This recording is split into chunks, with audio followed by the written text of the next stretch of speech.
Rainbow allrounder exterior paint, বাংলাদেশের আবহাওয়া উপযোগী একমাত্র পেইন্ট। স্বাগত নিউজ 24 সন্ধ্যা সংবাদে। সঙ্গে আছি আমরা দুজন, আমি ফারনাজ জুই ও আমি সালিজুর চৌধুরী। দেখছিলেন সংবাদ শিরোনাম।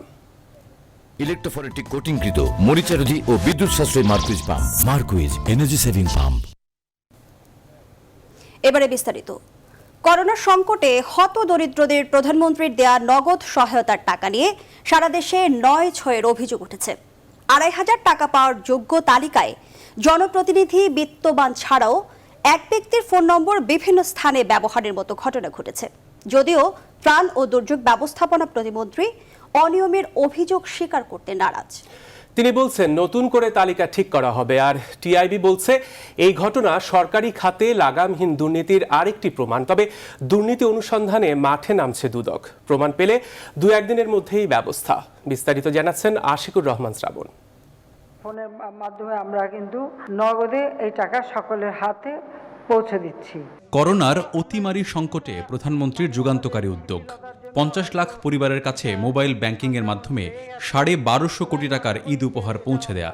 কিন্তু টাকা ছাড়ের আগেই তালিকার অনিয়ম নিয়ে ৯/৬-এর অভিযোগ উঠেছে। হবিগঞ্জে ৪টি মোবাইল নম্বরের বিপরীতে ৩০৬ জনের নাম, লালমনিরহাটে ৫৩ জনের নামের বিপরীতে এক ব্যক্তির মোবাইল নম্বর ব্যবহার করা হয়েছে। ৪০ জন সুবিধাভোগীর নামের পাশে বাগেরহাটে এক ইউপি সদস্যের নিজের মোবাইল নম্বর দেওয়ায় তাকে শোকজ করা হয়েছে। টিআইবি নির্বাহী পরিচালক বলছেন, স্থানীয় জনপ্রতিনিধিদের বিরুদ্ধে এসব অভিযোগ পুরনো। যে অনিয়মের চিত্রটি আসলো, এটা কোনো অবস্থায় গ্রহণযোগ্য না। সরকার একটা মহৎ উদ্দেশ্যের অবমাননা করার জন্য, বিনষ্ট করার জন্য এই পায়তারা হয়েছে।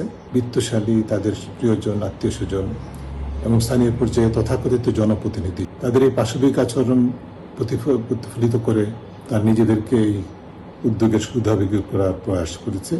যারা এর সাথে জড়িত তাদেরকে সুরক্ষা করার জন্য অনেকে পায়তারা করছেন কিনা, কাজে আমরা এর প্রতিকার চাই। তবে ত্রাণ ও দুর্যোগ ব্যবস্থাপনা প্রতিমন্ত্রী এই ঘটনাকে অনিয়ম বলতে নারাজ। রিভিউ করে দেখা গেছে যে এখানে মোবাইল নাম্বারটা একাধিকবার ইউজ হয়েছে। সেখানে সিদ্ধান্ত নেওয়া হয়েছে এই মোবাইল নাম্বারগুলো বাদ দিয়ে তাদের যেহেতু মোবাইল নাই তাদেরকে ব্যাংক অ্যাকাউন্ট করে সরাসরি তাদের ব্যাংকে পাঠিয়ে দেওয়া হবে। এখানে ১৫ থেকে 16% বিভিন্ন রকম সমস্যা হয়েছে এই ডাটা বেজের মধ্যে। যারা সংবাদ পরিবেশন করছে তারা ইন্টারপ্রিটেশনটা তাদের ভুল হয়েছে।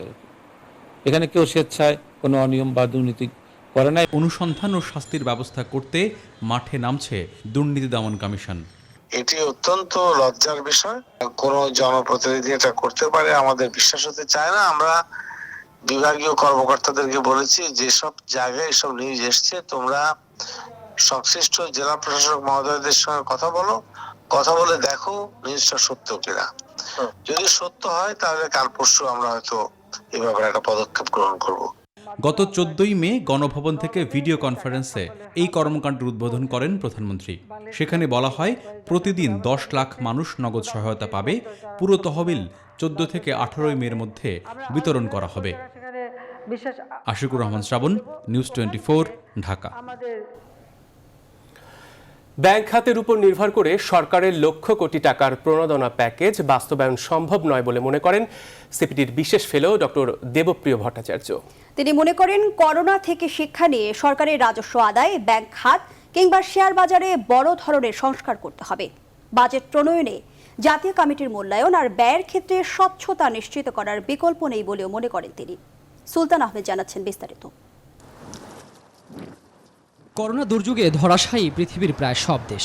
কবে নাগাদ পরিস্থিতি স্বাভাবিক হবে তা জানা নেই কারোরই। আর দুর্যোগের পর উন্নত বিশ্বের দেশগুলো আগ্রাসী ভূমিকায় অবতীর্ণ হতে পারে বলে আশঙ্কা করেছেন গবেষণা প্রতিষ্ঠান সিপিডির এই বিশেষ ফেলোর। উন্নয়নের যে সম্ভাবনাগুলো ছিল অতিমারির আগে, সেগুলি নতুনভাবে আমাদের পুনর্বিবেচনা করতে হবে। নতুন ধরনের কৌশলের কথা তখন আমাদের চিন্তা করতে হবে। কি আঞ্চলিকভাবে বাংলাদেশের জন্য এটা বেশি প্রযোজ্য, কারণ ভারত এবং চীন দুপাশে আছে, এবং আন্তর্জাতিকভাবে করোনা থেকে শিক্ষা নিয়ে বাংলাদেশের উচিত হবে নতুন করে অর্থনীতিকে সাজানো। এজন্য কৃষি ও এসএমইকে গুরুত্ব দেওয়ার উপর জোর দেন তিনি। বলেন, শুধু প্রবৃদ্ধির গল্প না বলে গুরুত্ব দিতে হবে বৈষম্য কমাতে। গত এক দশকে বাংলাদেশে আমাদের বৈষম্যের হার, আমাদের বেড়েছে, একদিকে দারিদ্র্যের সংখ্যা কমেছে, কিন্তু অন্যদিকে বৈষম্য বেড়েছে। এবং এই বৈষম্য আজকে আমাদের এই করোনার পরিস্থিতিতে আমাদের চোখে আঙুল দিয়ে দেখিয়ে দিচ্ছে আমার দেশ, সমাজ, অর্থনীতি কতখানি ভঙ্গুর। ডক্টর দেবপ্রিয়র মতে সরকার যে প্রণোদনা ঘোষণা করেছে তা দেওয়ার সক্ষমতা নেই ব্যাংক খাতের, এজন্য বিকল্প চিন্তার পরামর্শ তার। হাত দিতে হবে আর্থিক খাতের সংস্কারে। ব্যাংকের এখন কোমরে জোর নেই এবং তারাও অনেক সজাগভাবে এই টাকাটা দিবে এবং সেইটা দিতে গেলে তারা বাছবিচার করবে তাদের প্রয়োজন মতো এবং নিজেদের অবস্থাকে বিবেচনায় রেখে। সেহেতু অনেক বেশি গুরুত্বপূর্ণ হবে সরকারের নিজের ব্যয় করার ক্ষমতা। আগামী বাজেট জনকল্যাণে করার আহ্বান জানিয়ে তিনি বলেন, রাজস্ব আদায় হবে সবচেয়ে বড় চ্যালেঞ্জ, তবে এজন্য জাতীয় কমিটি করে তার মূল্যায়ন নেয়ার উপর জোর দেন ডক্টর দেবপ্রিয়। বিশেষজ্ঞ বলেন, সরকারের একা বলেন, অথবা সরকার বেসরকারি বিশেষজ্ঞ মিলিয়ে কমিটি বলেন, একটা মূল্যায়নের দরকার ছিল। এছাড়া এই মহাদুর্যোগে অর্থ মন্ত্রণালয় ও কেন্দ্রীয় ব্যাংকের শক্তিশালী নেতৃত্ব প্রয়োজন বলেও মনে করেন এই বিশ্লেষক। সুলতান আহমেদ, নিউজ 24, ঢাকা। করোনা সংকটে মধ্যপ্রাচ্য থেকে লাখ লাখ প্রবাসী কর্মী দেশে ফিরে আসায় বিকল্প বাজার হিসেবে আফ্রিকার দিকে নজর দিচ্ছে বাংলাদেশ। আফ্রিকার 3 থেকে 4টি দেশে 40 লাখ বাংলাদেশির কর্মসংস্থান হতে পারে বলে মনে করছেন পররাষ্ট্রমন্ত্রী কে আব্দুল মোমেন। বিশেষজ্ঞরা বলছেন, দেশের অর্থনীতি বাঁচাতে রেমিটেন্স খাতের ধ্বংস মোকাবেলায় বৈদেশিক শ্রমবাজার নিয়ে এখনই দীর্ঘমেয়াদী পরিকল্পনা জরুরি। আরও জানাচ্ছেন লাকমিনা জেসমিন সুমা। বছরের শুরুতে বৈশ্বিক করোনা সংকটের প্রভাবে দুর্বল হতে থাকে মধ্যপ্রাচ্যের অর্থনীতি।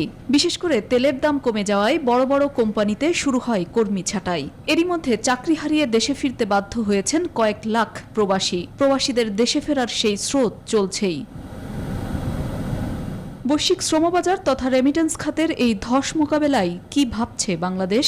বিকল্প বাজার হিসেবে আফ্রিকার দিকে হাত বাড়ানোর কথা জানালেন পররাষ্ট্রমন্ত্রী এ কে আব্দুল মোমেন। আমরা আফ্রিকার দিকে তাকায় আছি। আমরা শুনেছি যে আফ্রিকায় there is plenty of scope।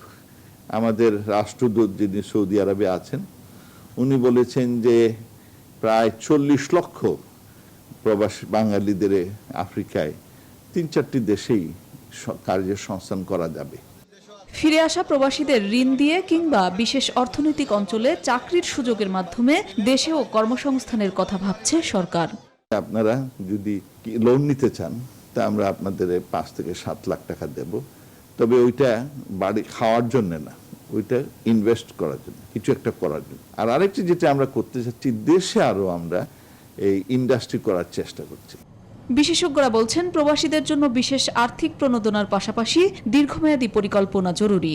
2021 সালের মাঝামাঝির আগে আমরা ওই পিক আপ করার জায়গায় বা আগের যে পর্যায়ে ছিল বা তার চেয়ে বাড়ানোর জায়গাটায় হয়তো যেতে পারবো না, একটু ধীর গতিতে হবে। চলমান অর্থ বছরে এবং আগামী অর্থ বছরের জন্য রেমিটেন্স প্রবাহ আশানুরূপ হবে না বলেই মনে হয়, এবং সেটা মাথায় রেখেই আমাদের বৈদেশিক মুদ্রার রিজার্ভ এবং তার ব্যবহার সম্পর্কিত বিভিন্ন পলিসি এবং নীতিগুলো চিন্তা ভাবনা করতে হবে। প্রবাসীদের অন্তত 6 মাস ভরণ পোষণে সংশ্লিষ্ট দেশগুলোর সঙ্গে আলাপ আলোচনা চালিয়ে যাচ্ছে বাংলাদেশ, জানান পররাষ্ট্রমন্ত্রী। লাকমিনা জেসমিন সোমা, নিউজ 24, ঢাকা। করোনা ভাইরাসে আক্রান্ত রোগীদের চিকিৎসা সেবায় চালু হলো রাজধানীর আইসিসিবিতে নির্মিত দেশের সবচেয়ে বড় অস্থায়ী হাসপাতাল। আন্তর্জাতিক কনভেনশন সিটি বসুন্ধরায় এই আইসোলেশন সেন্টারের উদ্বোধন করেন বসুন্ধরা গ্রুপের ব্যবস্থাপনা পরিচালক সায়েম সোভান আনভীর, ভাইস চেয়ারম্যান সাফওয়ান সোভান ও স্বাস্থ্যমন্ত্রী জাহিদ মালিক। এ সময় বসুন্ধরা গ্রুপের হাসপাতাল তৈরির প্রস্তাবটি গ্রহণ করায় প্রধানমন্ত্রীকে ধন্যবাদ জানান বসুন্ধরা গ্রুপের ব্যবস্থাপনা পরিচালক সায়েম সোভান আনভীর। এ সময় তিনি গণমাধ্যম কর্মীদের জন্য 200টি আসন বরাদ্দ রাখতে স্বাস্থ্য মন্ত্রণালয়ের কাছে আহ্বান জানান। আইসিসিসির মতো বড় এই স্থাপনা করোনা রোগীদের চিকিৎসার জন্য ছেড়ে দেয় বসুন্ধরা গ্রুপকে ধন্যবাদ জানান স্বাস্থ্যমন্ত্রী। বিস্তারিত জানাচ্ছেন সৈয়দ রায়হান। কনভেনশন সেন্টার আছে, এখন খালি পড়ে আছে। আমি চাই আপনি কাজ করে দেন যে এটা হাসপাতালে যদি এখন ইউজ করার জন্য বা কোয়ারেন্টাইনের জন্য যদি আমরা হেল্প করতে পারি। চলতি বছরের 29 মার্চ রাজধানীর আইসিসিবিতে করোনা রোগীর চিকিৎসায় অস্থায়ী হাসপাতাল তৈরিতে সরকারকে প্রস্তাব দেন বসুন্ধরা গ্রুপ। বসুন্ধরা গ্রুপের চেয়ারম্যান আহমেদ আকবর সুবহান স্বাক্ষরিত এমনই এক চিঠি প্রধানমন্ত্রীর কাছে হস্তান্তর করেন গ্রুপের ব্যবস্থাপনা পরিচালক সায়েম সোভান আনভীর। এবং বেসরকারিভাবে অনেকেই সহযোগিতা করছেন। পরবর্তীতে বসুন্ধরা গ্রুপের এমন প্রস্তাবে সাড়া দিয়ে আইসিসিবিকে পূর্ণাঙ্গ হাসপাতালে রূপ দিতে গত 12 এপ্রিল থেকে কাজ শুরু করে স্বাস্থ্য প্রকৌশল অধিদপ্তর। 3 সপ্তাহের নির্মাণ কাজ শেষে 2013 শয্যার আইসোলেশন সেন্টার ও 71 বেডের আইসিইউ প্রস্তুত করা হয় আইসিসিবিতে। সেটি হলো রোববার অস্থায়ী এই হাসপাতালের চিকিৎসা সেবা শুরু করতে স্বাস্থ্যমন্ত্রী জাহিদ মালেক ও বসুন্ধরা গ্রুপের ভাইস চেয়ারম্যান সাফওয়ান সোবহানকে নিয়ে এর উদ্বোধন করেন বসুন্ধরা গ্রুপের ব্যবস্থাপনা পরিচালক সাইম সোবহান আনভীর। করোনা পরিস্থিতি মোকাবেলায় যার যার অবস্থান থেকে এগিয়ে আসার আহ্বান জানান তিনি। মিডিয়া যারা আমরা কাজ করি, এটা তো দিন রাত খেটে একবারে রাত সব জায়গায় দিতে হয়। এদের জন্য যদি বিশেষভাবে 200 আসন রাখার জন্য অনুরোধ করবো এই হাসপাতালে। যেভাবে পারেন সবাই একটু সাহায্য করেন বাংলাদেশকে, সবাই যেন আক্রান্ত মুক্ত থাকতে পারি আমরা। এ সময় বসুন্ধরা গ্রুপের এমন উদ্যোগকে স্বাগত জানিয়ে স্বাস্থ্যমন্ত্রী বলেন, দেশের এই দুর্যোগে দেশ ও মানুষের সেবায় এগিয়ে এসেছে বসুন্ধরা গ্রুপ। করোনা রোগীদের জন্য আইসিসিবি সহ রাজধানীতে মোট 7,500 আইসোলেশন বেড রয়েছে বলেও জানায় স্বাস্থ্যমন্ত্রী। বসুন্ধরা গ্রুপকে বিশেষ করে ওনার এখন এখানে ম্যানেজিং ডাইরেক্টর উপস্থিত আছেন, ভাইস চেয়ারপারসন উপস্থিত আছেন এবং ওনাদের চেয়ারম্যান সাহেব দেশবাসীকে সহযোগিতা করে যাচ্ছেন, সেইভাবে সহযোগিতা করে যাবেন এবং এই প্রতিষ্ঠান যেটা ওনারা দিয়েছেন এখান থেকে আজকে থেকে আমরা মনে করি এর কার্যক্রম শুরু হলো। এই আয়োজনে উপস্থিত ছিলেন বাংলাদেশ প্রতিদিন সম্পাদক ও নিউজ 24 এর সিইও নঈম নিজাম, স্বাস্থ্য ও পরিবার কল্যাণ মন্ত্রণালয়ের স্বাস্থ্য বিভাগের সচিব মোহাম্মদ আসাদুল ইসলাম এবং অন্যান্য বিশিষ্ট ব্যক্তিবর্গ। আনুষ্ঠানিকভাবে আজ থেকে যাত্রা শুরু করল কোভিড আক্রান্তদের চিকিৎসায় বসুন্ধরা গ্রুপে নির্মিত বিশেষায়িত এই হাসপাতালটি। ইতিমধ্যেই ডাক্তার, নার্স সহ যোগদান করেছেন স্বাস্থ্যকর্মীরা। করোনা উপসর্গ নিয়ে যারাই ভর্তি হবেন এখানে সঠিক চিকিৎসার মাধ্যমে তাদেরকে সুস্থ করা হবে, এমনটাই সংকল্প এখানকার কর্মরতদের। সৈয়দ রায়হান, নিউজ 24, ঢাকা। দর্শক, করোনা ভাইরাস নিয়ে আরও খবর থাকবে সংবাদের পরের অংশে। 17 মে আওয়ামী লীগ সভাপতি ও প্রধানমন্ত্রী শেখ হাসিনার স্বদেশ প্রত্যাবর্তন দিবস। 1981 সালের এই দিন দীর্ঘ নির্বাসন শেষে তিনি বাংলার মাটি ও মানুষের কাছে ফিরে আসেন। সেদিন বিকেল 4:30টায় ইন্ডিয়ান এয়ারলাইন্সের বোয়িং বিমানে তিনি ভারতের রাজধানী দিল্লি থেকে কলকাতা হয়ে পুরাতন বিমানবন্দরে এসে পৌঁছান। শালি জয় রিপোর্ট। এ যেন স্বজন হারানো শ্মশানে ফিরে আসা। 75 সালে ছোট বোনকে নিয়ে স্বামীর কর্মস্থল জার্মানিতে গিয়েছিলেন পরিবারের আর সবাইকে রেখে। 81-তে যখন ফিরলেন তখন বেঁচে নেই কেউ। ঘাতকরা হত্যা করেছে জাতির জনক এবং তার পরিবারের সবাইকে। দেশে ফিরে অনিশ্চয়তার ঘোর অন্ধকারে শুরু হয় গণতন্ত্র পুনরুদ্ধারের সংগ্রাম। বঙ্গবন্ধু কন্যাকে স্বাগত জানাতে আসা লক্ষ জনতার উদ্দেশ্যে শেখ হাসিনা বলেন, বঙ্গবন্ধুর আদর্শ বাস্তবায়ন এবং হত্যার বিচার নিশ্চিত করাই তার জীবনের লক্ষ্য। দুপুরের মধ্যে সমস্ত বিমানবন্দর লোকে লোকারণ্য হয়ে যায়। সে এক অভূতপূর্ব দৃশ্য, এক জনারণ্য, এক জনসমুদ্র। এবং সেই সময় জনতা সে নিরাপত্তা বেষ্টনী ভেঙে বিমানবন্দরের টারমাকে গিয়ে পৌঁছে এবং বিমান থেকে শেখ হাসিনাকে নামিয়ে নিয়ে আসা হয়। এর আগে 81 সালের 14, 15 ও 16 ফেব্রুয়ারি ঢাকায় অনুষ্ঠিত আওয়ামী লীগের জাতীয় কাউন্সিল অধিবেশনে শেখ হাসিনার অনুপস্থিতিতে তাকে আওয়ামী লীগের সভাপতি নির্বাচিত করা হয়।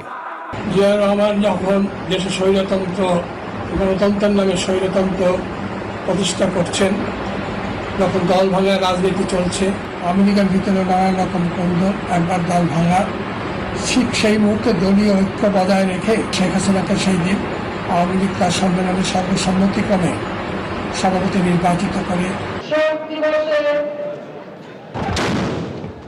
গণতন্ত্র প্রতিষ্ঠার লড়াইয়ে বারবার আঘাত এসেছে শেখ হাসিনার ওপর। তারপরও তিনি শক্ত হাতে ধরে আছেন আওয়ামী লীগের হাল। 4 বারের প্রধানমন্ত্রী শেখ হাসিনার নেতৃত্বে বাংলাদেশ মধ্য আয়ের দেশের তালিকায় নিজের স্থান করে নিয়েছে। লক্ষ্য, উন্নত দেশের কাতারে বাংলাদেশের অবস্থান নিশ্চিত করা। শাহ আলী জয়, নিউজ 24, ঢাকা। বঙ্গোপসাগরে সৃষ্ট ঘূর্ণিঝড় আমফান ভারতের পশ্চিমবঙ্গ হয়ে আগামী মঙ্গল অথবা বুধবার নাগাদ দেশের উপকূলে আঘাত হানতে পারে বলে জানিয়েছে আবহাওয়া অফিস। মংলা, পায়রা, কক্সবাজার এবং চট্টগ্রাম সমুদ্র বন্দরকে 4 নম্বর স্থানীয় হুঁশিয়ারি সংকেত দেখানোর নির্দেশ দেওয়া হয়েছে। ত্রাণ ও দুর্যোগ ব্যবস্থাপনা প্রতিমন্ত্রী ডাক্তার মোহাম্মদ এনামুর রহমান জানিয়েছেন, উপকূলীয় সাইক্লোন সেন্টারগুলো প্রস্তুত করা সহ জনগণকে সচেতন করতে মাইকিং শুরু করেছে সরকার। তহিদ শান্ত জানাচ্ছেন বিস্তারিত। দক্ষিণ পূর্ব বঙ্গোপসাগরে জন্ম হওয়া ঘূর্ণিঝড় আমফান রবিবার সকালে কিছুটা উত্তর পশ্চিমে সরে আসে। এরপরই মোংলা, পায়রা, কক্সবাজার এবং চট্টগ্রাম দেশের এই 4 সমুদ্র বন্দরকে 4 নম্বর স্থানীয় হুঁশিয়ারি সংকেত দেখাতে বলে আবহাওয়া অফিস। পূর্বাভাসে জানায়, ঘূর্ণিঝড়টি প্রতিনিয়ত ঘনীভূত হয়ে উত্তর পশ্চিম দিকেই অগ্রসর হচ্ছে। এভাবে এগোলে 19 অথবা 20 মে বুধবার ভারতের পশ্চিমবঙ্গ অতিক্রম করে দেশের উপকূলে আঘাত হানতে পারে বলেও সতর্ক করেছে আবহাওয়া অধিদপ্তর। আমরা ঘূর্ণিঝড়ের যে বডি মুভমেন্ট বলছি, যেটা ঘন্টায় 6 কিলোমিটার পার আওয়ারে এটা অগ্রসর হচ্ছে, সেটা যদি বলি তাহলে হয়তো বা 19-20 এর এই সময়ের মধ্যে হয়তো বা অতিক্রম করবে। প্রবল ঘূর্ণিঝড় বা তারপরেও যেতে পারে আর কি। তো এখন পর্যন্ত আমাদের আশঙ্কা এটা যে আরো ঘনীভূত হওয়ার সম্ভাবনা অনেক বেশি। এরই মধ্যে ভারতের আবহাওয়া অফিস জানিয়েছে, আমফানের শক্তি ক্রমাগত বেড়ে মঙ্গলবার নাগাদ এটি হয়তো প্রলয়ঙ্করী ঘূর্ণিঝড়ে পরিণত হবে। তখন এর অভ্যন্তরে বাতাসের একটানা সর্বোচ্চ গতিবেগ হতে পারে ঘন্টায় 190 কিলোমিটার বা তারও বেশি। ত্রাণ ও দুর্যোগ ব্যবস্থাপনা প্রতিমন্ত্রী ডাক্তার এনামুর রহমান জানিয়েছেন, ঘূর্ণিঝড়ের পূর্বাভাস পেয়েই সরকার প্রস্তুতি নিতে শুরু করেছে। রবিবার সাভারের বাসায় তিনি এই প্রস্তুতির কথা জানান। সাইক্লোন শেল্টারগুলোর চাবি হাতে নিয়ে সেগুলোকে পরিষ্কার পরিচ্ছন্ন এবং প্রস্তুত করার জন্য, এবং সিপিপি পরিচালককে নির্দেশ দেওয়া হয়েছে সিপিপি ভলান্টিয়ারদেরকে মাঠে নামিয়ে দিয়ে তাদেরকে মাইকিং করে জনগণকে সচেতন করার জন্য। করোনা মোকাবেলায় সারা দেশই এখন চ্যালেঞ্জের মুখে। ঠিক এই মুহূর্তে প্রলয়ঙ্করী একটি ঘূর্ণিঝড় মোকাবেলায় পরিকল্পনা করে আগেভাগেই না এগোলে পরিস্থিতি সামাল দেওয়া দুরূহ হয়ে দাঁড়াবে বলে মনে করেন সংশ্লিষ্টরা। তৌহিদ শান্ত, নিউজ 24, ঢাকা। সন্ধ্যা সংবাদের সময় হলো একটা বিরতির। আরো খবর নিয়ে শিগগিরই ফিরছি সাথে।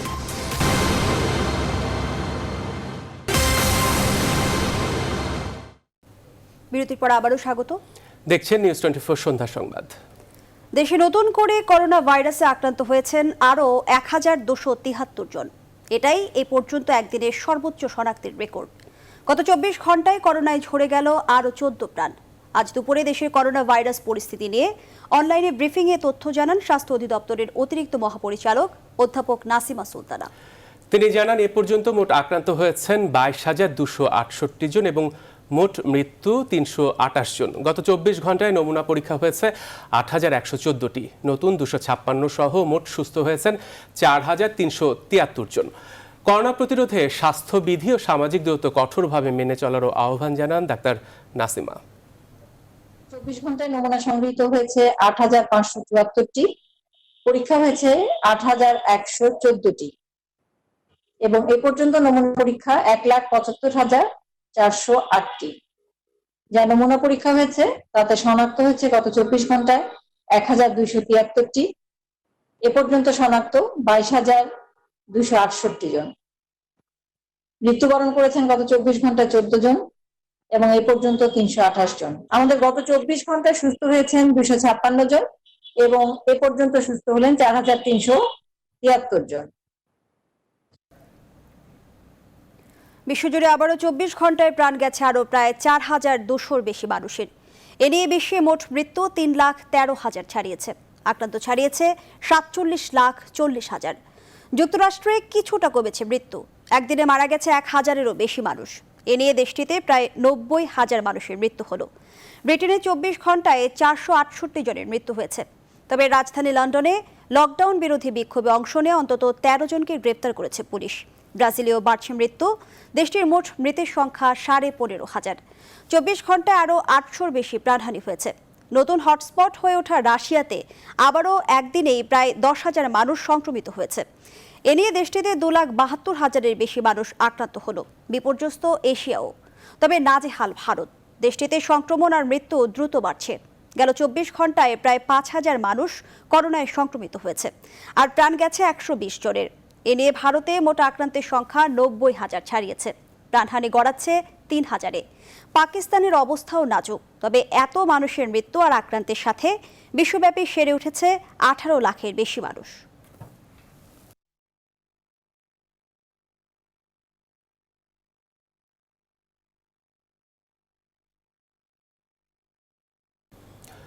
করোনা টেস্ট করাতে গিয়ে সুস্থ মানুষও আক্রান্ত হয়ে পড়ছেন।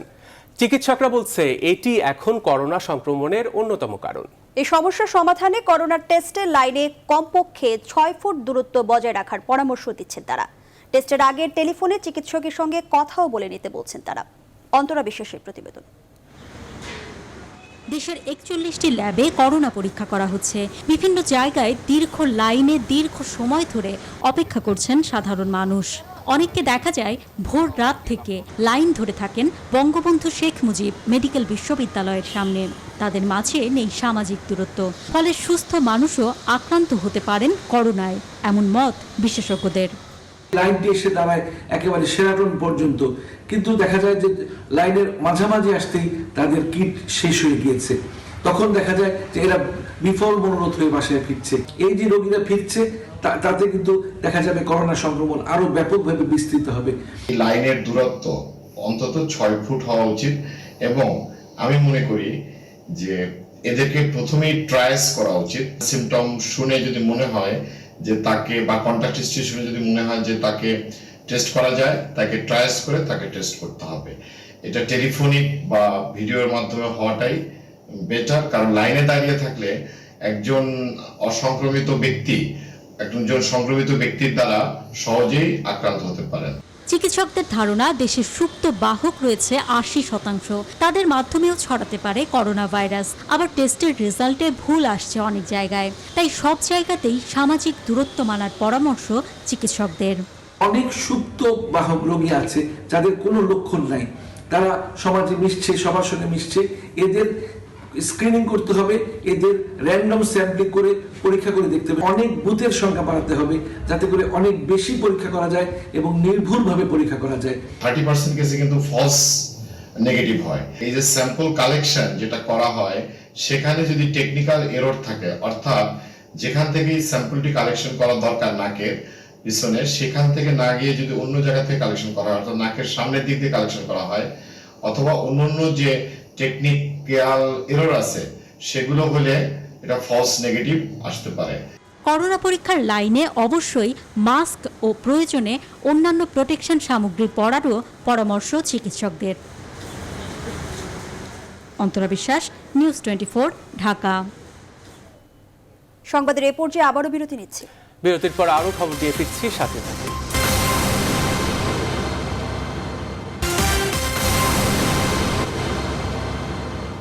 বিরতির পর আবারও স্বাগত। দেখছেন নিউজ 24 সন্ধ্যা সংবাদ। প্রধানমন্ত্রীর নির্দেশে ঢাকায় দলীয় নেতাকর্মী ও সংসদ সদস্যদের ত্রাণ কার্যক্রম অব্যাহত রয়েছে। ঢাকা মহানগর আওয়ামী লীগের সাবেক অর্থ সম্পাদক মুক্তিযোদ্ধা মোহাম্মদ ওয়াকিল উদ্দিনের উদ্যোগে মহানগর উত্তর আওয়ামী লীগের সভাপতি ও সাধারণ সম্পাদক বিভিন্ন এলাকায় ত্রাণ দিয়েছেন। এছাড়া ঢাকা 17 আসনের 6টি ওয়ার্ডের 1700 নিম্নবিত্ত, হতদরিদ্র ও অসহায়ের মাঝে চাল ডাল সহ নিত্য প্রয়োজনীয় ঈদ উপহার সামগ্রী দেওয়া হয়েছে। এর আগেও মহানগরীর বিভিন্ন এলাকায় প্রায় 4500 পরিবারের মাঝে খাদ্য সামগ্রী বিতরণ করেন ওয়াকিল উদ্দিন। এদিকে আওয়ামী যুবলীগের উদ্যোগে উত্তরের 57টি ওয়ার্ডে যুবলীগ কর্মীদের কাছে খাদ্য সামগ্রী হস্তান্তর করেন যুবলীগের সাধারণ সম্পাদক মাইনুল হাসান নিখিল ও ইসমাইল হোসেন।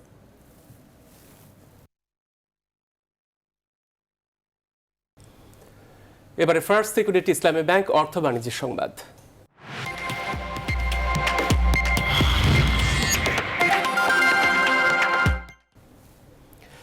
ঈদের এক সপ্তাহ আগে রাজধানীবাসীর কেনাকাটার প্রবণতা যেন আরও বেড়েছে।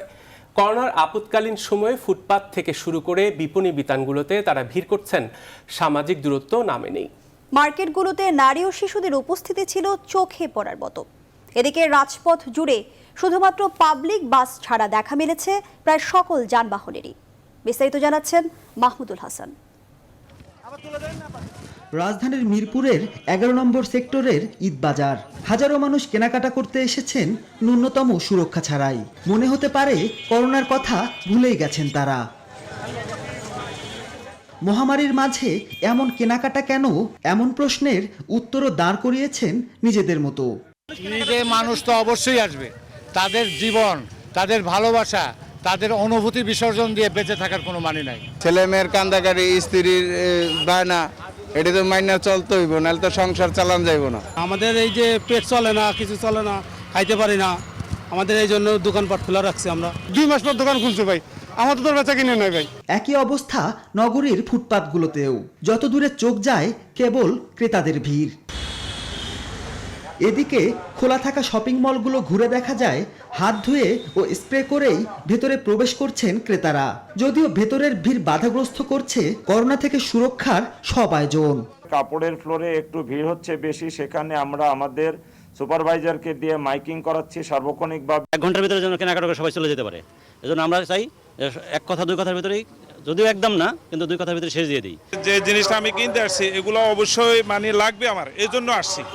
রোববার রাজধানীর সড়কগুলোতে যান চলাচল ছিল প্রায় স্বাভাবিক। যে যেভাবে পারছেন ঘরের বাইরে বেরোচ্ছেন নগরবাসী। মাহমুদুল হাসান, নিউজ 24, ঢাকা। সন্ধ্যার সংবাদে আরেকটা বিরতি নিচ্ছি, সঙ্গেই থাকুন।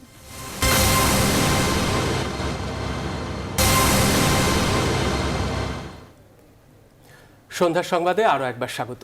জানাবো খেলার খবর। শেষ পর্যন্ত চলতি প্রিমিয়ার লিগ ফুটবল বাতিলের সিদ্ধান্ত নিল বাফুফে কার্যনির্বাহী কমিটি। করোনার কারণে খেলার পরিবেশ না থাকায় এমন সিদ্ধান্ত নিল ফেডারেশন। কার্যনির্বাহী কমিটির সভা শেষে জানানো হয়েছে এবারে লিগ পরিত্যক্ত ঘোষণা করা হয়েছে, সেই সাথে থাকছে না কোনো অবনমন। এর আগে ক্লাবগুলোকে নিয়ে এক সভা করেছিল বাফুফে, সেখানে বেশিরভাগ ক্লাবই লিগ বাতিলের পক্ষে মত দেন। এরপর লিগের ভবিষ্যৎ নিয়ে ফিফার কাছে চাওয়া হয় গাইডলাইন, কিন্তু ফিফা থেকে জানানো হয় নিজেদেরই নিতে হবে সিদ্ধান্ত। এরপরই গুরুত্বপূর্ণ এই বৈঠকে লিগ পরিত্যক্ত হওয়ার ঘোষণা দেয় বাফুফে।